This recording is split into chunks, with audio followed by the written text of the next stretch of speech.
বন্ধুরা নমস্কার। বিষয় চিন্তার শেষ কোথায়। বন্ধুরা, এক কথায় এর উত্তর হলো চিন্তার কোনো শেষ নেই, এটি বৃত্তাকার। বন্ধুরা, আমরা যত দিন বেঁচে থাকব চিন্তার বাইরে কখনো যেতে পারবো না। কিছু কিছু মানুষকে চিন্তা কুড়ে কুড়ে খায়, সে যেন মরে বেঁচে থাকে। আর কিছু মানুষ আছেন চিন্তার পাহাড় কাঁধে নিয়েও তাদের শান্তি বিঘ্নিত হয় না। বন্ধুরা, ছোটবেলায় আমরা কথা একটা শুনতাম, ভারী মূল্যবান কথা। এরকম গুরুজনরা বলতেন, দেখো, তুমি যদি সত্য কথা বলো, সত্য পথে চলো, তোমায় পিছন ফিরে চাইতে হবে না।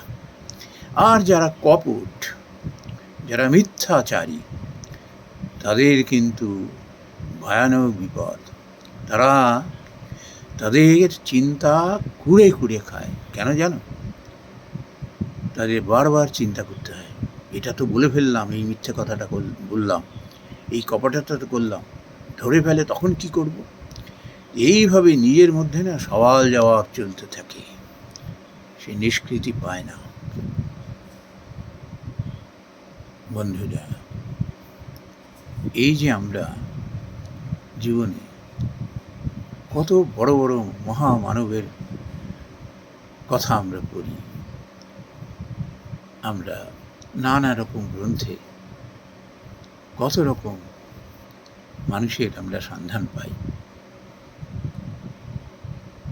তারা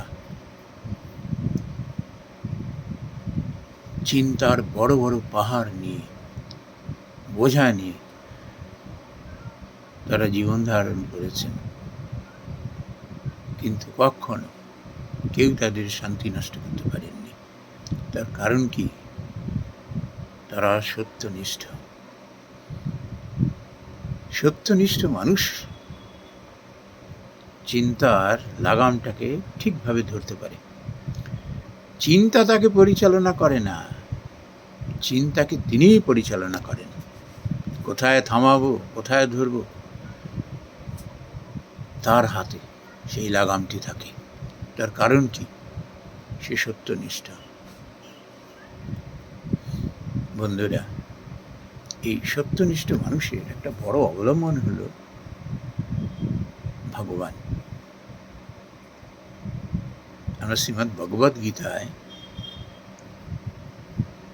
18 অধ্যায়ের শেষের দিকে এইটি পাই, যত্র যোগেশ্বর কৃষ্ণ যত্র পার্থ ধনুর্ধর তত্র শ্রী বিজয় ভূতি ধ্রুবা নীতি মতির মম। ভগবানকে ধরলে কি হয়? ভগবান তাকে পরিচালনা করেন। সে যাতে সত্যকে ঠিকঠাক আঁকড়ে ধরতে পারে,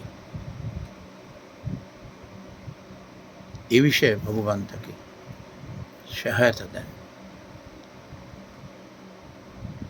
এমন ব্যক্তি ন্যায় নীতি পরায়ণ,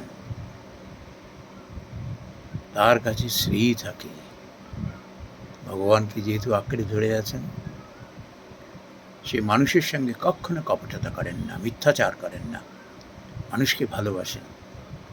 এই জন্য চিন্তা তো থাকবেই। কোনো মানুষ কখনো চিন্তামুক্ত থাকেন না। চিন্তাও একটা মস্ত বড় কাজ। ভগবান শ্রীকৃষ্ণ বলেছেন না, যে দেখো, এই জগতের সঙ্গে আমার চাওয়া পাওয়ার কোনো সম্পর্ক নেই, তবু আমি সর্বদা কাজ করে চলেছি, নাহলে এই জগতের সন্তুলন থাকতো না।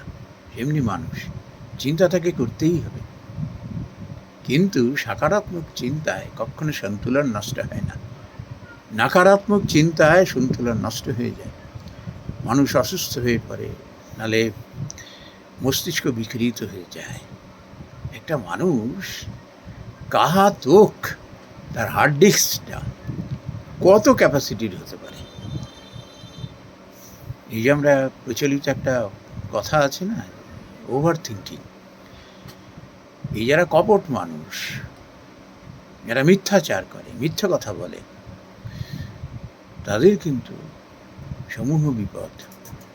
তারা এই ওভার থিঙ্কিং করে, অনেক চিন্তা, যে চিন্তার কোনো বেস নেই, বেসলেস থিঙ্কিং করতেই থাকে। যেমন জাল বুনতে থাকে না, ওইরকম জাল বুননি আর কি, চিন্তার বুননি হতেই থাকে, এটার পরে ওটা, ওটার পরে, সে আর মুক্তি পায় না, এন্ড আর করতে পারে না, নিজের উপরে আর কাবু থাকে না, কন্ট্রোল থাকে না। কিন্তু যারা সত্যনিষ্ঠ মানুষ, যারা ন্যায়পরায়ণ,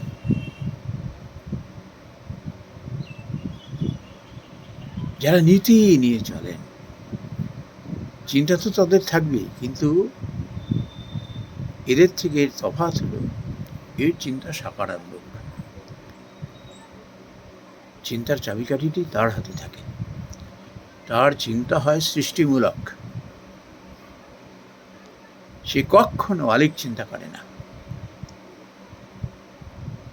বাস্তব চিন্তা, এবং যে চিন্তায় ভালো ফল মেলে,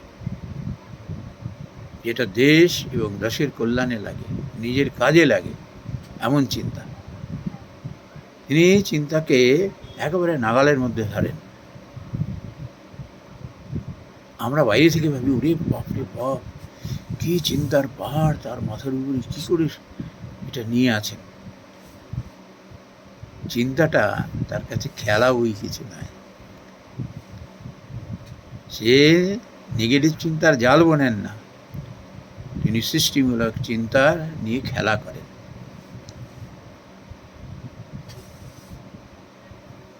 এমন মানুষ নিজের জীবনে যেমন সফল, আর এই মানুষ দেশ এবং দেশের সমৃদ্ধি বৃদ্ধিতে সহায়তা করেন। নমস্কার বন্ধুরা।